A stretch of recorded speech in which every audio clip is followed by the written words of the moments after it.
Iminungkahi mo sa kanya na magsuot ng burka. Isa pa sa mga sinabi mo sa kanya na medyo nakakabahala, medyo nakakagulat. Alam kong nag-alala rin si Tony tungkol dito, ay tinanong mo siya kung may passport siya dahil gusto mo raw siyang dalhin sa iyong baryo sa India. Tinanong mo kung valid pa passport niya para madala siya sa baryo. Nang sabihing baka di payagan ng nanay, sinabi mong wag na lang intindihin dahil malamang hindi ka na rin babalik.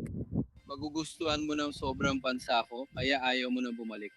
Pag pinagsama mo lahat, hindi maganda ang dating nito. Nakakabahala ito. Ang dating nito ay masama. Inaalok mong dalhin ang bata pabalik sa baryo sa India at sinasabing di na siya makakauwi sa kanyang mga magulang. Sa totoo lang, siya ay isang Muslim na Indian, hindi Hindu na Indian.